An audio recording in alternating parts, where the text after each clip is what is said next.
ஆண்டவர் இயேசு கிறிஸ்துவில் அன்புக்குரிய சகோதர சகோதரிகளே,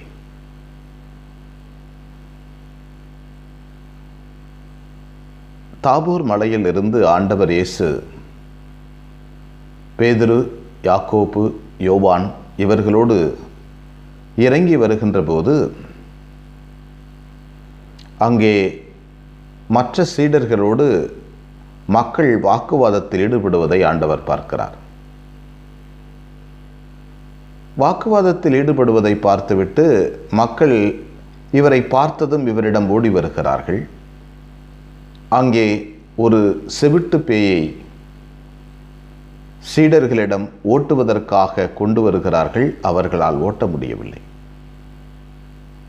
ஆண்டவர் அவர்களை கடிந்து கொண்டு ஊமை செவிட்டு பேயை அவனிடமிருந்து விரட்ட அந்த பேய் ஓடிவிடுகிறது. பிறகு திருத்துதர்கள் இயேசுவிடம் கேட்கிறார்கள், ஏன் இதை எங்களால் ஓட்ட முடியவில்லை? அவர் சொல்லுகிறார், இப்பேற்பட்ட பேய் இறை வேண்டலாலும் தர்ம செயல்களாலும் உறுத்தல் முயற்சிகளாலும் மட்டுமே செல்லும். இந்த நிகழ்விலே பார்க்கின்ற போது விசுவாசத்தோடு நிற்கின்றவருக்கு ஆண்டவர் உதவிகளை செய்கிறார்.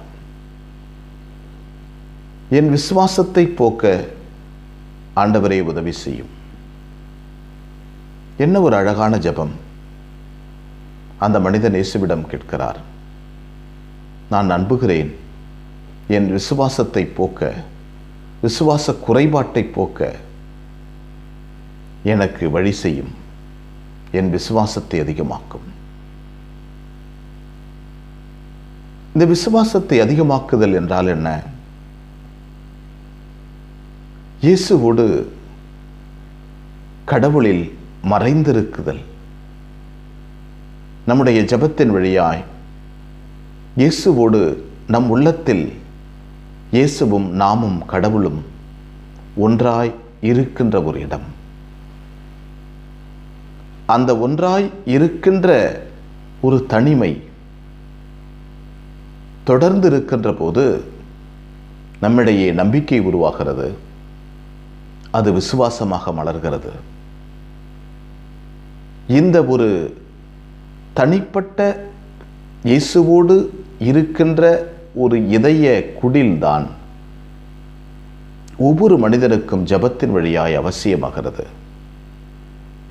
அதை தொடர்ந்து செய்கின்ற போது விசுவாசம் வளர்கிறது. இதைதான் திருத்தந்தை 2ஆம் ஜான் பால் அவர்கள் சொல்லுகிறார்கள், இந்த தனிப்பட்ட குடிலில் நாம் கடவுளோடு வாழ வேண்டும். இந்த ஒரு வாழ்வு முறை, இந்த ஒரு பழக்கம் நமக்கு தொடர்ந்து இருக்கின்ற போது ஆண்டவர் நம்மை ஆசீர்வதிக்கிறார். ஆண்டவர் நம்மோடு பயணம் செய்கிறார். அவர் நமக்கு தைரியத்தை தருகிறார், விசுவாச உணர்வை தருகிறார். அந்த விசுவாசம்தான் பேய்களையும் சாத்தானையும் ஓட்டும். அந்த விசுவாசம்தான் மனிதர்களை வழிநடத்தும். அப்படிப்பட்ட விசுவாசத்தை இறைவன் என்று நமக்கு தர வேண்டும் என்று ஜெபிப்போம்.